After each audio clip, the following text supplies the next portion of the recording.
that listing agent's like, yeah, this is what we can do, and then we'll get you that 1.1, but we got to do it at 900, and then we'll get everyone excited, and we'll go crazy, and oh, it didn't work. Hi guys, we're going into our main segment here. This is a very popular subreddit for real estate people, especially millennials. All right, is it common for a buyer to switch lenders right after making an offer? Oh boy. What they do is they basically give you an approval letter for somebody or from a lender, and then all of a sudden, as they get into it and they're done with their inspection and everything's tied up, decide to switch the lender. Sometimes they tell you, sometimes they don't. It's very, very frustrating. And I wish there was something in play that they couldn't do it, but there's nothing really stopping them from Well, even the doing board, that. Minnesota Board of Realtors, and this is where I'm embarrassed to admit as a member, they don't care. So like if somebody switches and it closes, I had a case where the customer said they were going to buy with cash, and then halfway through the process decided to finance, snuck an appraiser, a drive-by appraiser through there, and they financed the deal and didn't pay cash. And it's like, you say, oh, but what does it matter? It doesn't matter. It does matter.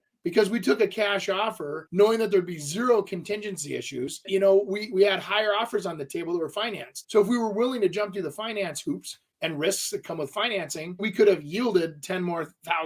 You know, they took it right to the ethics board and nobody cared. So apparently our association doesn't care if you switch financing. Seller turning down offers and wants $200,000 more. I just went through that horribly. All right, well, we'll take this. So I said, okay, we'll do it. My people are doing it. Then the seller says, no, I'm just going to take it off the market. They said, but no, if you do it for this, then I'll do it. And then we did it again.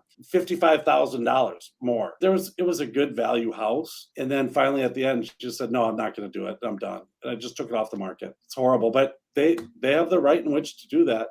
We have listing contracts with people that say if we get them what we say we're going to get them, and they turn it down, we can still get paid. But very rare does that ever come into play. I haven't seen anybody ever enforce that, but that in theory is true. Today's market, especially now when we're transitioning, the idea that, if you have a hot market that's $1 million market and you're listing at, like I think the example gave 900 or 800,000, they're doing that just to get more interest on the property, hoping that there's multiple offers and bidding wars.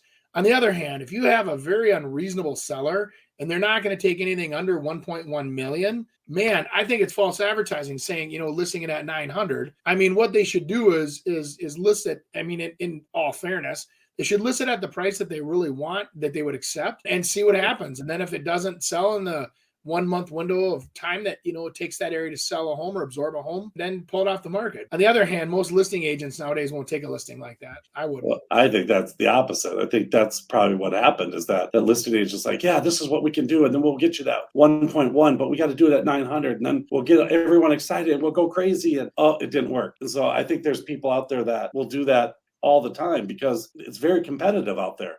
So however they get their competitive advantage, you can say, hey, this is how we're going to do it. Well, I'll get it for you. The other agent says, you know what, we got to go $999.9. Hopefully we'll get a little more, but you got to be prepared, probably $1 million or that 1.1. Just understanding the psychology, right? The thought process between buyers today versus buyers 2 weeks ago or 2 months ago. Buyers today, on average, this was a stat that came out the other day that said the average single family home, between fuel prices and grocery prices alone, the average family in the U.S. feels that they're short $400 a month from where they need to be to just survive. So they have to get a raise, they have to do whatever, or they've gone $400 a month backward. On top of that, compounding that interest rates almost doubled in the last 3 months, and that's an average of another $400. So now the average family feels like they're upside down $800 a month before they write your offer. And I'm telling you, right now is a time that you should list your houses at a fair price, at a price that you can sell it for, because people don't have that happy skip go lucky, I'm going to offer 50 grand more. They're saying, okay, we need to secure this property at a fair price to afford it. Okay, my sister's angry that I won't co-sign for her. Should I? She has no credit and a history of being evicted from any leases she's ever had. They've lost 2 homes in the past years, and a son has a history of damaging property. Blah, blah, blah. Should he co-sign for her? Absolutely not a chance ever. Why would you ever co-sign for someone like that? Because it's never going to end, and they got to get their credit back in place. Not even a thought on that. I think the best thing he could do is find a lender that'll write him a rejection letter that says, oh, sorry, based on your current income and credit scores, we cannot qualify you for a mortgage. So it takes the pressure off that guy. Just buy the house yourself and rent it to him. There you go. Sell it back to them on a rent to own, and you got to follow these criteria. But here's the box. Chris is outside of it thinking.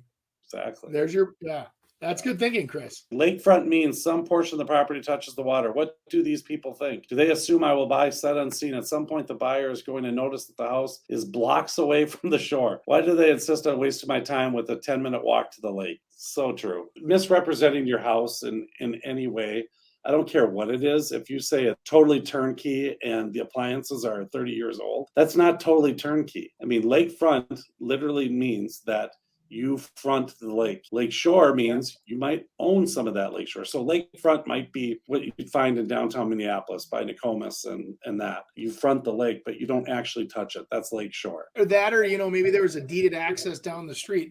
And that's part of the property that you have deeded access, or you have, and maybe they do have a dock that's shared. And so they're misleading the consumer for sure. Because I think of lakefront meaning that your front yard is the lake. What?